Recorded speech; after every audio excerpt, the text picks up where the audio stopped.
Ward by J.C. McCrae. A production by Parahuman Audio. Performed by a cast of fans and volunteers. Please visit parahumanaudio.com to learn more. Thank you and enjoy.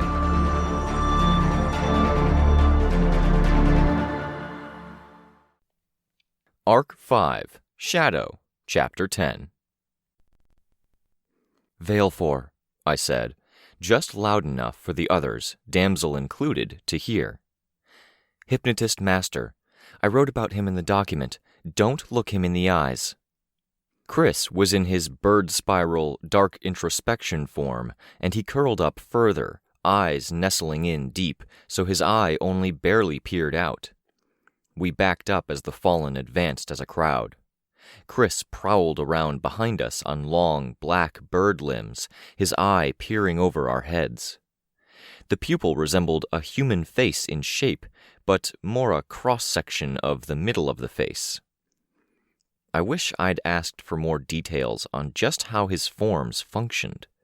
He might not have answered me, but on the off chance that he did, I'd have some sense of what we could do to defend ourselves. I just knew it was maybe a solution of sorts in the face of Mama Mathers, the anti-thinker measure, her family, or some combination thereof. Crises tended to highlight things. They brought out the best and worst of us, whether it was courage in the face of danger to our loved ones or craven behavior in the midst of desperation. They showed us who our friends were and how much they cared. I was getting a sense of things I really needed and wanted to work on with these guys, and where our strengths as a team were. Case in point, I needed to figure out things with Chris. I'd never really had to think about it. I'd grown up with my first team, and I'd known them intimately by default. They had been there by default, up until a crisis bad enough had broken us. "You want a piece of me?" Sidepiece screamed out the words. She put too much pitch in the higher sounds and managed to get some vocal fry in the mix. "You've got to stop saying that," Disjoint said. Love Lost wasn't screaming, and the others in her group weren't attacking. Cleet, Etna, they only retreated in our general direction. "You want some of this?" Sidepiece screeched. "Silence!" Valefor called out. He pointed his cane in her direction as he shouted it, and a few people tensed from that action alone. Sidepiece shut her mouth. "If the intrusive twits give each other advice, I think we should listen," Damsel said. "Don't look at him." Sidepiece shook her head. "She wasn't looking," Beast said. "Let's go," I said. I turned to go, hand on Sveta's shoulder. "Don't run!" Valefor called out at the top of his lungs. My stride halted, and I swayed a bit before finding my footing. Introspection Chris had been quicker to stop, and I bumped into him in the midst of my retreat. "Don't go anywhere!" he cried out.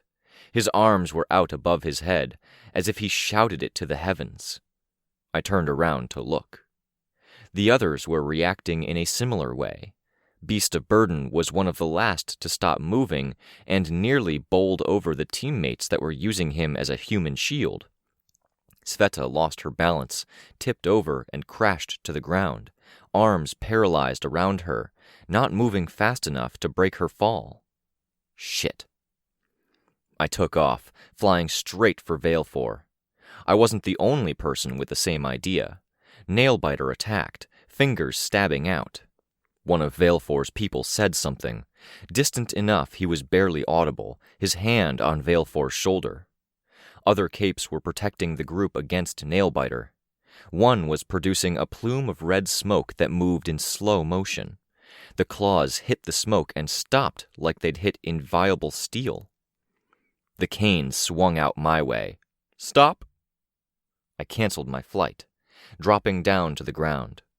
I took a few steps forward before I could stop.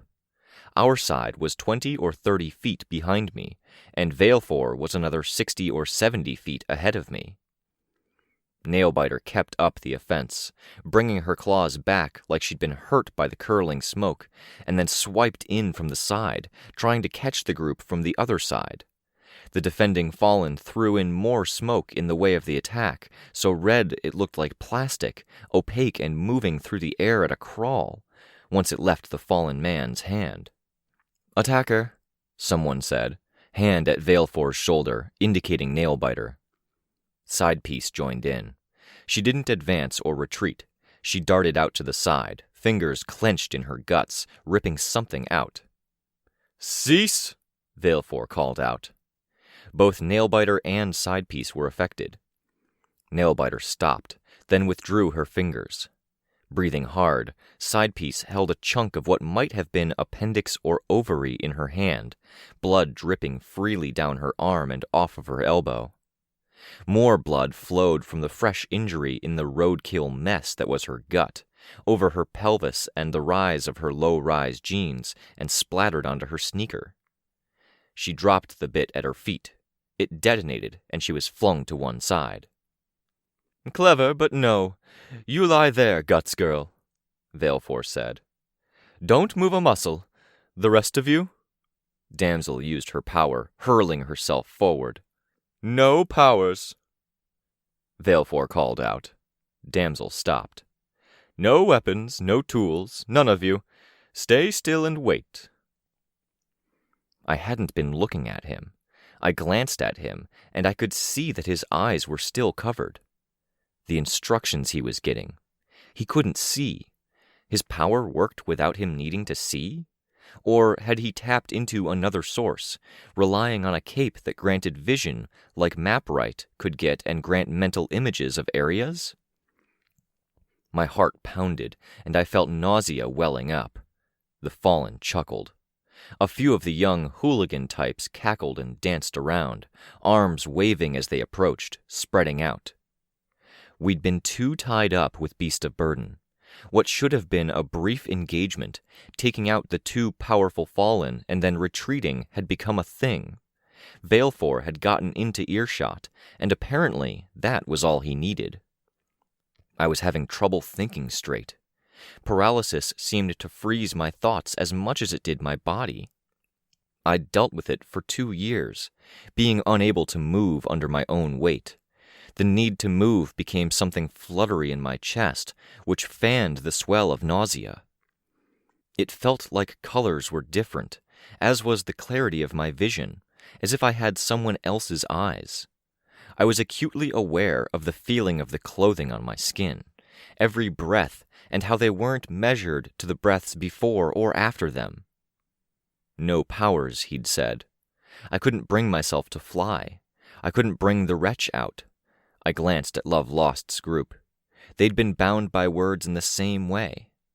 I looked down and tried to focus. The Fallen closed the distance. I'd charged in, and that put me front and center. I got a good look at Valefor as he approached. There were white feathers in his hair and around his collar. He bent his head at an angle while talking in a whisper with the person leading him. His companion stopped him a few feet in front of me, thumbs hooked in the slim belt at his waist. "Mama told you to help us," Valefor said. "You didn't." "We did," I said, still looking down. "We got your people to safety and protected them." "I've been told there are fallen casualties," Valefor said. "Pazuza and Gel are dead, smashed to a pulp. Jay and Nell," his companion said, a guy with a face tattoo visible in the gaps of a ragged head covering that only let his eyes peer through. "Some injured." "Family," Valefor said, sticking his cane in my direction. "Don't lie to me." The fact that he was talking to me meant that I was off limits to the rest. The hooligans with demon masks and the darker, more adult Fallen walked past me, toward Beast of Burden and the others. We were quickly getting surrounded, except surrounded was the wrong word. We were stones in a river, and the Fallen were the water. "We didn't kill your people. We did protect and evacuate some," I said. "That's the truth." Evacuated? Yeah, that's not a good thing, he said. He walked around me, reaching out until he touched my arm. I flinched a little at the contact. His fingers traced over the decoration at my shoulder. I felt angry at that. I was reminded of being in the hospital, of being manhandled by nurses and carers that only wanted to get on with their days. When you were a certain kind of helpless, people took it as their right or common sense that they got to touch you. You're going to help us. Tell me you understand. I understand, I said, the words escaping my lips, barely audible. You're going to help us. You're going to serve us. Tell me you're going to serve us. I'm going to serve you, I said. Amy. The thought sprung to mind. Amy. Amy. For 2 years it had been Amy this, Amy that. All my thoughts in service to being with her, thinking about her, wanting her. Another compulsion. Then and now, when I'd hit my limit, frustrated, he reached up to my cheek and gave it 2 sharp pats, audible. Good. Anger became indignation, enough to choke me, together with the irregular breathing and the nausea. My head shook a little, my vision grew dark around the edges, and I teetered slightly. I tipped over the brink, past the point where the use of my power was willful and wanted, and at the point where it was something I had to hold back. In surrender, rather than intent, I lashed out with fear and self-admiration, and I let the wretch loose, with Valefor in arm's reach, in that order. Had it been the other way around, the wretch might have gotten its hands on the man, but intimidation took hold, and Valefor was assisted by his manservant, who hauled him back and away. He sprawled in the grass. The manservant was slower to get back, his attention on helping Valefor. Compulsion, possibly. An invisible hand struck him in the arm, and the arm folded backward, wrist slapping against elbow, skin tearing from the blunt impact, and the bones cutting him from within. What was the rule I'd set for myself? 75%? 75% of the harm done was fair? I wasn't sure how to quantify physical harm against the emotional and mental harm done. Standing where I was, wretch active, fallen backing away from me, I was in a fugue, emotions a storm as things I'd been bottling up sought release. Valefor's distraction had apparently freed people, or served as a kind of punctuation to end his ongoing commands. I was free, even as the serve command lingered in the corner of my mind's eye. It was like the Amy compulsion, the desire I couldn't fulfill, painful to think about and unwanted even in its straightforward way. Amy, Amy, Amy, a wild, repetitive thought. I could keep it in the corner and avoid thinking. A trap I wouldn't fall into if I didn't take a step or clear partisan action. I wouldn't help Valefor, but I wouldn't or couldn't hurt him either. I couldn't speak. I flew up and back to get myself safe, neutral. Others were taking advantage. Capricorn slugged a hooligan that was up in his face, gauntlet to chin. Nailbiter, Beast of Burden, and the others tore into the crowd that had moments ago thought they could pass through our group without incident. Love Lost screamed, aiming the scream more at the fallen stragglers. The red smoke fallen had already thrown some defenses up around Valefor, so the 2 of them seemed unaffected. Others were caught in the effect, and their demeanor shifted. Some looked happy in a demented way. Others went cold, and it was hard to tell with others, as their costumes and masks covered them up too much. They charged at Love Lost, and she met them with hands out, claws outstretched. Cleet was a few paces behind her. Some weren't getting up. Sveta. I could see her looking up at me. Sidepiece lay where she was. Others weren't fighting. Chris, in particular, had backed away. Good. I still felt nauseous. My skin crawled. I was still pissed, but it was bottled up pissed again.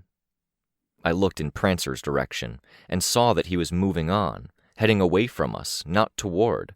Some of his people looked back. We were facing the casualties of Beast of Burden's decision to split apart. Prancer had to know we were here, with the noises and shouting. He wasn't that far away, but they'd decided to go. "Stop!" Valefor called out. "Freeze! No powers, no weapons, no tools!" Again, Beast of Burden was the last one to stop. I turned to look and saw a damsel off to one side. Her arm was limp at her side, and she gripped her forearm with her hand. Blood ran down to her fingertips. Valefor had affected his allies, too. There had been a note of emotion in his voice, frustration and a bit of fear. He couldn't see. His voice was his control over the situation, and he'd momentarily lost it. There had been a time he'd needed eye contact. Now he used his voice. The trouble with a voice was that it wasn't focused. I could remember the cane, and the way both Nailbiter and Sidepiece had obeyed at the same time earlier. It worked on someone if they thought they were being referred to. There were mental tricks I imagined someone could do. It seemed like a noose that could be slipped, especially when he referred to people in general. I just wasn't sure I could do it. "Pagan, stand at ease," Valefor said. He tilted his head slightly and said the words like they were a joke. "Report." The one the wretch had hit shifted his weight until he could roll over enough that his knees were under him.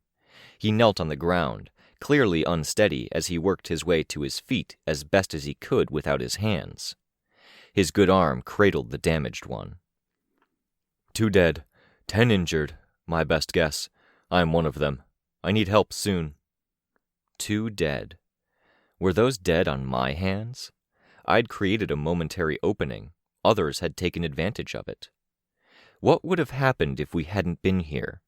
Would there be less lives lost? Or would some of the dangerous individuals be Valefor's captive audience? Could I afford to even think about that? We were caught again. So long as we could talk and we could hear him, there wasn't a good way to avoid his effect. "Fallen, you can move," Valefor said. "Look for anyone that's covering their ears." Fallen that had been paralyzed started moving. Fear was making it hard to breathe. Could I use that again? Another disruption? "Girl with the spikes that I was just talking to, calm down. Don't try to be clever." Just like that, my thoughts were dulled, and I found myself going back to the little meditative phrases and mental loops. Old PRT case numbers, a mantra I'd started to go over once when I'd needed to break a loop of thinking, which had inadvertently become something that calmed me down. We'd been prepared for Valefor as he was, with outdated records and a printout of a wiki page that had been salvaged from someone's laptop after the slow process began of rebuilding the internet. Case 0 was Scion. He was also, I presumed, the last case. Case 1 was the Siberian, technically the one who had first started the case files, as the PRT consolidated old data and tried to get information from other government agencies. Case 2 was Behemoth. His rise had incited the creation of the PRT. The case series had been an excuse to gather data from international agencies, too. Case 3 was the lie of the virus, an early claim about the origin of powers, propagated by an early online news group. Case 4 was the player, an early thinker mastermind who had required some greater cooperation across multiple agencies to root out. Later on, the player would be a case in point for the formation of Watchdog and its core purpose, Kenzie's would-be group. The first cases had inspired things, major functions and interests. Committees had been formed, and those committees had become something. Even though a whole chunk of the early ones were minor or fabrications in the end, the virus theory included, they'd led to things like a dedicated parahuman science department. Ordered, interesting, familiar. It was calming, even if I didn't want to be calm. We'd talked about how to deal with him, tricks, techniques. I'd thought I could use my aura to try to override or distract. I'd been right. I'd gotten 2 Fallen killed, and the ensuing fracas had led to roughly half of them being injured. I wasn't sure how I felt about that. The idea of death weighed heavy, even if it looked as if it was Beast of Burden and Nailbiter's doing. Violence and death didn't weigh heavy for them. Our side matches yours in number. From what I've been told, you're divided, fighting among yourselves. We aren't. The strength of faith, Valefor said. He said it almost ironically. Let's tip the scales. You're going to serve us. You're going to fight for us. I'll talk to you one by one, and I'll have you pledge allegiance, starting with... I heard Damsel's power, brief. Beast of Burden said something, his voice a growl. I said not to be clever, Valefor said. He drew in a deep breath, then tilted his head as far to the left as it would go, where ear would have been touching shoulder if his mask didn't cover it. Do you want to see what I can do if I get creative? Someone assist me. A fallen woman near him hurried to his side, supporting and guiding him. She had her tits out, and every inch of her was caked in goopy black paint, which obscured her features and hid details. Where her lips parted, the paint had cracked, so there was only a broken hard ridge, with lips, teeth, and tongue behind. It even caked her hair. It didn't look like a tempera sort of thing, just costume. They navigated the crowd, Fallen moving out of their way, our guys and the violent capes frozen in place. Valefor was far enough away from me that I could barely hear him. He stood in front of Damsel. Her power flared. She stumbled. The woman with Valefor said something. Stop, Valefor said. Don't do that again. Move your hand. She pulled her hand away from her forearm. There was a hole where she had dug her thumb in under the skin. We'd talked about this, but not quite like this. You, Valefor started. The power flared again. She stumbled, spell broken, and then brought her good hand around toward Valefor. The woman in black paint let go of Valefor and caught Damsel's wrist, forcing it upward. The power shot well over their heads, and Damsel fell. Cease, Valefor said. Let's distract you. Kill your friends. Damsel wheeled around, turning toward Nailbiter and Sidepiece. Then she hesitated, looking up at me. The woman in black paint moved, lunging to intercept another attacker. Chris, leaping in. The woman in black kept him from getting his talons on Valefor. He was a spiral twist of feather and scaly talon flesh, with eyes and hard ridges in the mix.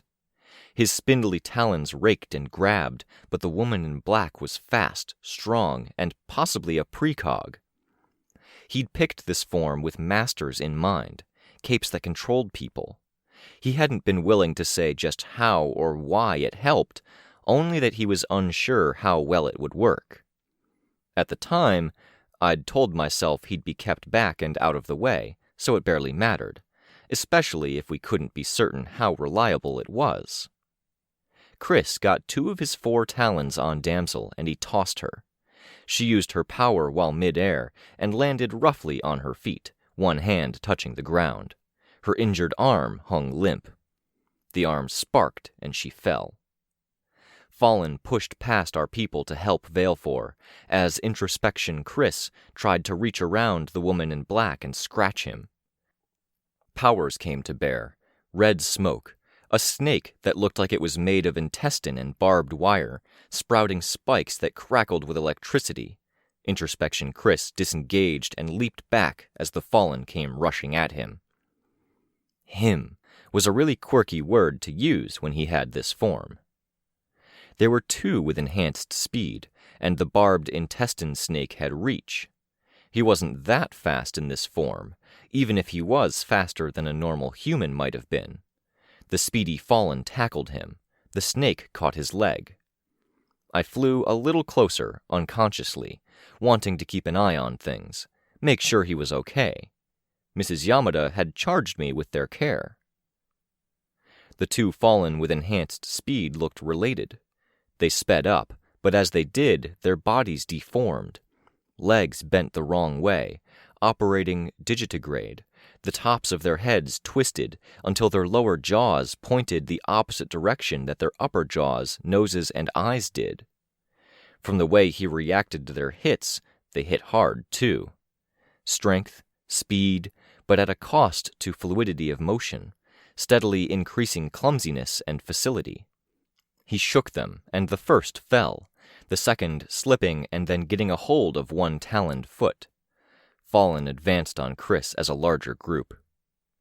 The two awkward fallen speedsters were bleeding, I saw.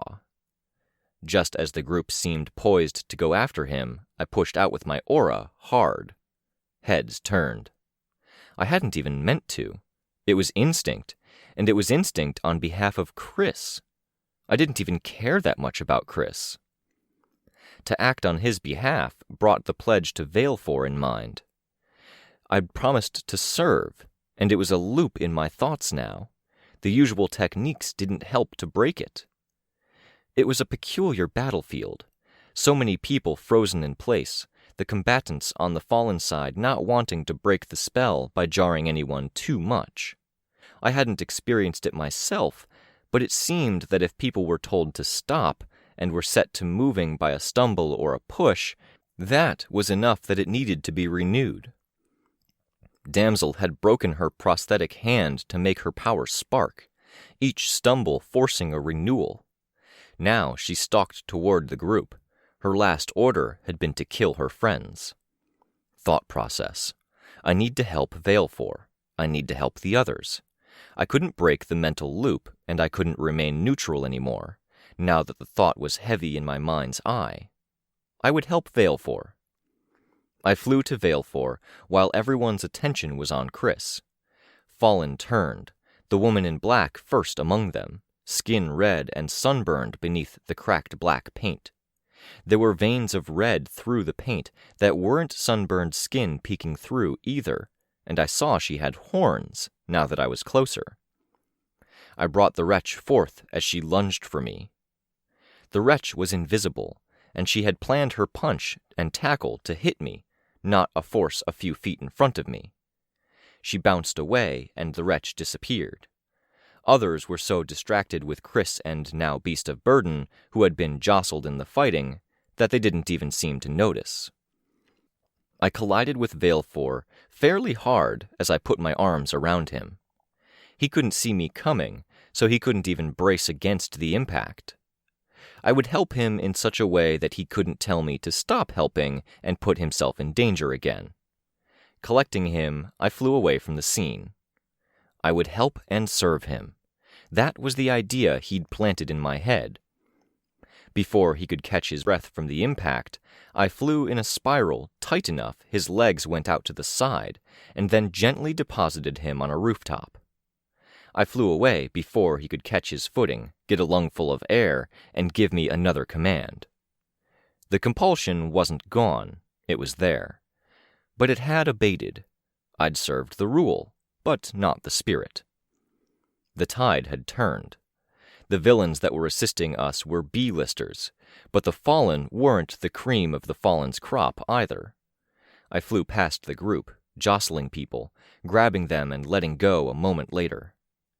Valefor wouldn't find his way back in time, I hoped, and the fallen were already injured from the brief surprise attack.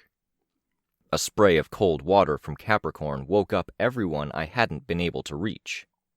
The fallen retreated, and the intestine snake snatching up two and yanking them back. I did much the same in finding Sveta lying in tall grass, her suit and wig without a head beneath. A knife impaled her back, but hadn't penetrated the shell. I carried her away, feeling the reassuring thump of her presence within. "You okay?" I asked once we were in the air. "Embarrassed," Sveta said, her voice sounding a bit like it came from the depths of a well. "Okay," I said. I landed a distance away, just far enough away we could keep Beast and Damsel's group of capes in sight. One four-legged, now three-legged Chris limped his way to us. He breathed hard and curled up tight. Byron followed. "Hey, guy," I said. I wished we had a name for him. "Mr. Introspection, you're missing a leg. You okay?" He blinked once.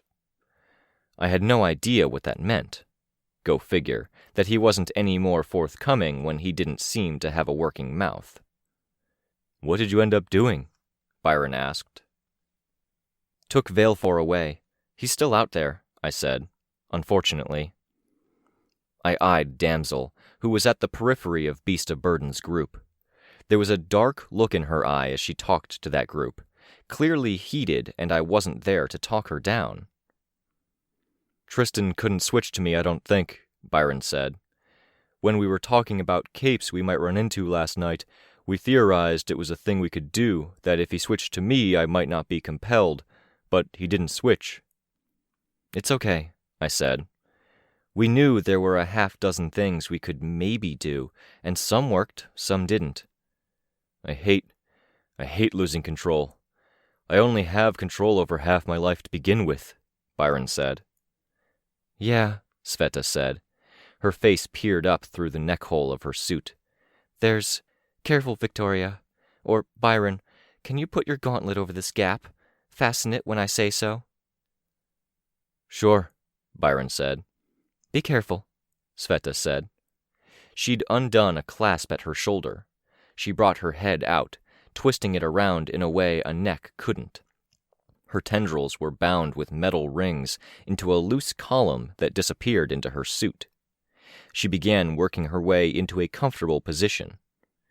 "Not having control, it sucks. Fuck that guy."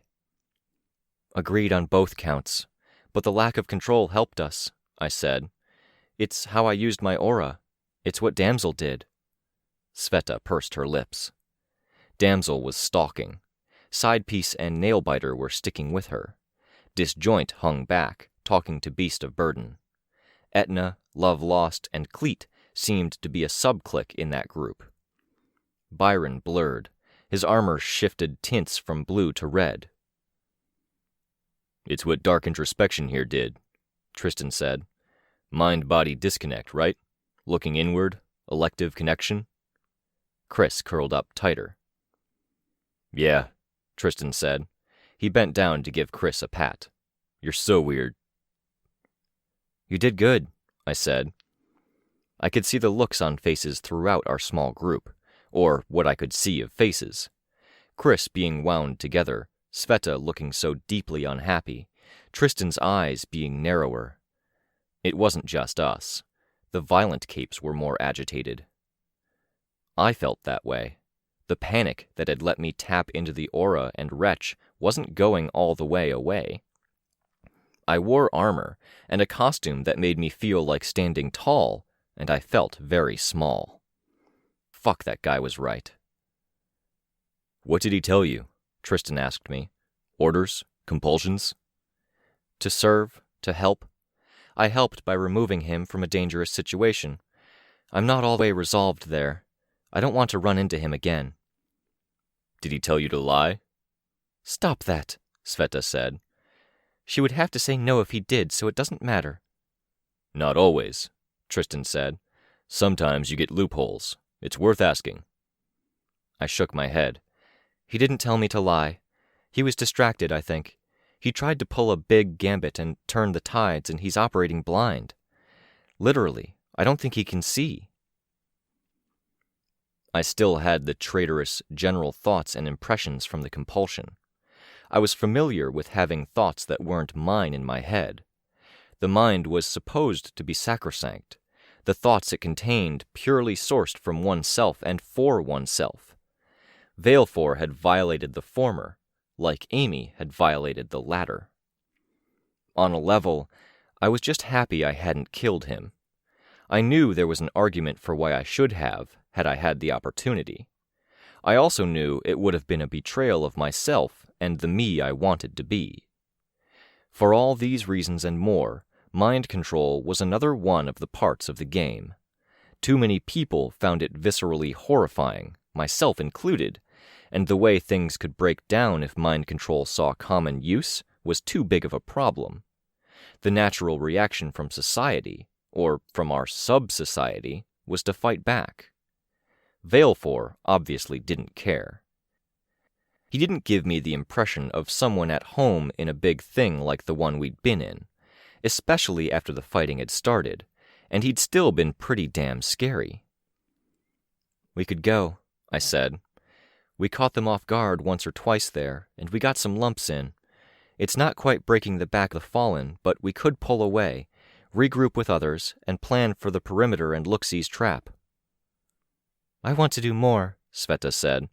"I was useless back there." "I can't back down from this," Tristan Capricorn said. "I think if we run into him again, if I'm alert, I might know what to do." "If you're sure," I said. He nodded. I looked down at introspection Chris. "How about you? You good to retreat to the background? Gallop in if you see the need and feel up to it?" He lurched to his feet, curled and uncurled like he was stretching, and then loped away, swaying a bit to compensate for the missing forelimb.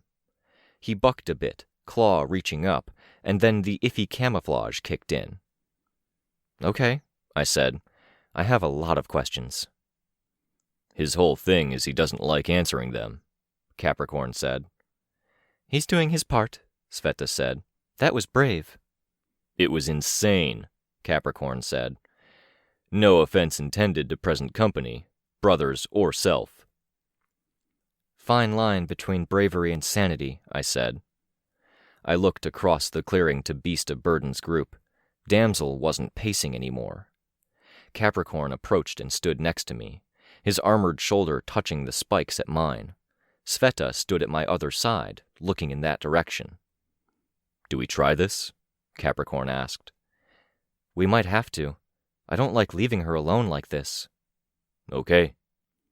Capricorn put a hand up. Disjoint was watching us and nudged Beast of Burden. Their group went quiet. I was well aware that Love Lost was a danger to Rein. I was aware of how dangerous these guys were in general. Beast of Burden had killed 2 members of the Fallen's inner circle, it sounded like. They'd been people Valefor was close to. We approached, slow and steady. "Can we try this a second time?" Tristan asked. "Truce? We deal with this whole situation. There are hostages we need to rescue, and we can't afford to fight."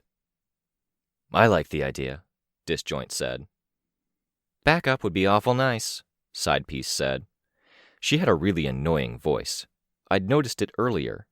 A bit of the teenage vocal fry, trying a bit to sound cute, but she wasn't a teenager, and I didn't think she was cute. "Not your call," Beast of Burden said. "Is it supposed to be yours?" Damsel asked. "You can be quiet," Beast of Burden said. "I've heard too much from you today. Earn your stripes first, then talk." "Hey, damsel of distress," I said. She turned to me. "You good? Any lingering compulsions?" "No. I don't have much goodness to go around, but I don't have any compulsion either. I don't have friends." "You gave me a look," Sidepiece said. She had hair over one side of her face, but she didn't take very good care of it, and a mask in the same cut as the Phantom of the Opera one, albeit cruder, covered part of her face. Black makeup filled her lower eye socket and distorted the impression of her eye shape. "A very flattering, murderous look." "I thought about it," Damsel said, imperious and proud, chin rising a bit. "I don't know if you qualify as a friend, when I barely know you, but I don't mind your company, Sidepiece, and I can respect a lady with the discipline to have a 12-inch waist." She smiled a bit. Her arm sparked, her power ripping between the wound at her forearm and her fingertips, and she stumbled into Disjoint. Frowning, she backed away until she was a short distance from everyone else. 16 inches, last I checked, but thank you, you're a dear," Sidepiece said, ignoring the power misfire and maintaining her intentionally frayed voice as she feigned higher class. Will you help us? I asked. No, Beast of Burden said. Nailbiter and Damsel exchanged a look. Nailbiter looked over at Sidepiece. Yes, Nailbiter said, voice whistling slightly. Beast of Burden wheeled on her, finger pointing. Not your choice. Democratically? Sidepiece asked. I think most of us want the help, Bob. This isn't a democracy, Beast of Burden said. This is a fucking tyranny. You signed on for it, and you agreed I'm leader because I'm good for the business and track record. You also agreed that if the crown is moving to another head, it's going to do so outside of jobs. Leaders can't be second-guessed on the field. Either we run or we press on, Damsel said, second-guessing him. Enough, Beast of Burden said. If we press on, we're going to face worse than we just did. I agree with Sidepiece and Nailbiter. It makes sense, Damsel said. Her power sparked again. She maintained her balance, overcompensated, and stumbled a step the other way. You okay? Sveta asked. Just fine, Damsel said, curt and sounding anything but. She turned back to Beast of Burden. Don't be a wuss, Beast. You look weaker trying to go this alone than you do taking the help. Before Beast of Burden could reply, Love Lost approached him from behind. She wrapped claws with blood still on them on the back of his armor. He turned. She pointed at Nailbiter, then at us. She's the client, Damsel said. He stabbed a finger her way. Last warning. Her power sparked. This time she fell. Good. Stay like that, Beast of Burden said. He stepped forward and placed one iron boot on the edge of her dress. Damsel remained where she was. Struggling would have been futile. Don't be a dick, I said. Don't interject yourself into our business. If the client wants help, fine, we'll do this. We need to find the hostages. We'll reunite with another group we're working with and use their thinkers or other resources. If there's a confrontation, we work together, I said. Beast of Burden shrugged, spreading his gauntlet-clad hands slightly. He stepped off of Damsel's dress and went to walk in the direction the fighting had gone. It seemed with Prancer mobile and Velvet having some emphasis on enhanced maneuverability when driving with her telekinesis, they were moving around a lot, and the Fallen were giving chase. They had moved away since the fight with Valefor. Love Lost pointed. She didn't spare Damsel a glance as she walked on. Some of the others joined her. Nailbiter, Disjoint, and Etna. Sidepiece lingered as Damsel picked herself up. Her arm sparked twice, but she didn't fall. She gave us a look, then stalked away. We cut through the north end of the settlement, toward the northwest corner, and the sound of ongoing confrontation got us jogging after them. Well, I flew, but the rest jogged or ran. Prancer was engaged. They were fighting with hit-and-run tactics, and when the Fallen didn't take the bait or stopped to pause, Prancer's group assaulted buildings. There was a shop on fire, and a large garage with a truck in it that now had a chunk missing. A big part of what let them do that was the heroes at the west end of the settlement and the presence of the Undersiders. Bitch and her dogs were standing beside Vista. Narwhal was close, and 2 black stuffed animals reared up at the edge of the camp. Foil was there, but Tattletale was not. No Valefor, but I could see a core group of Fallen with fancier costumes and that kind of presence. Nobody that looked like they could be Mama Mathers either. The pressure was on, and the Fallen looked to be losing ground. There were world-class capes lined up against them. If the actual groups were even in power, and I wasn't sure they were, then Prancer's group was playing it in such a way that even if the Fallen won, they wouldn't have a town left after. My phone buzzed. I pulled it out. Look-see. Not peeking, am reporting what others saying. Precog with me says Vista says that the hostages you want are towards south end of town. Map attached. The text had an image attached. I flew skyward, looking. A group, Valefor's group, with fallen civilians and others, the hostages. We could figure something out. White flickers danced in the corner of my vision. I looked away, but they persisted, like the motes of dust in my eye, but akin to snowflakes. If that was their anti-thinker measure, which might well be Mama Mather's, then even the thinker-esque advantage of having a bird's-eye view was enough to give them an in. I grit my teeth. I'd seen the building Looksee had marked on the map. Dropping out of the sky, I landed beside the group.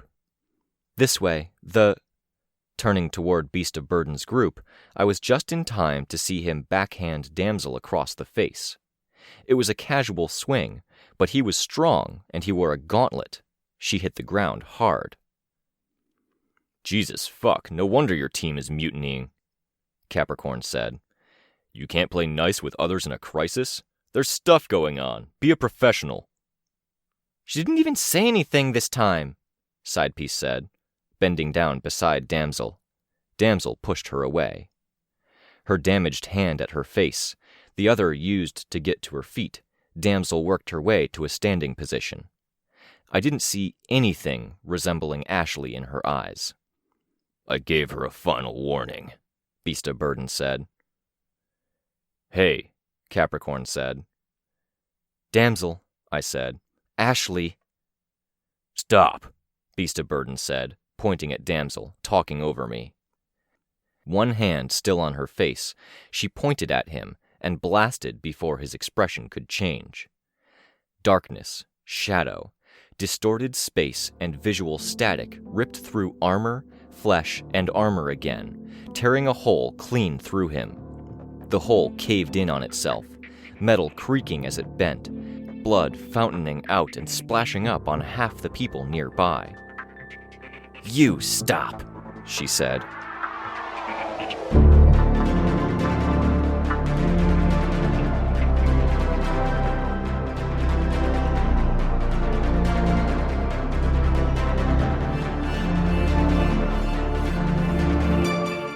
This was a production of Ward by Parahuman Audio. Ward and the Parahuman stories are written and owned by J.C. McCrae. You can find the original text and support the author at parahumans.net. For more of the Ward audiobook, as well as other community works, please visit parahumanaudio.com. Music for this chapter was by Evan Witt. Find out more at wittynotes.com. Editing by SamuraiBuko. Narration by Robert Rein Ramsay. Find more of their work at our website. Thank you for listening.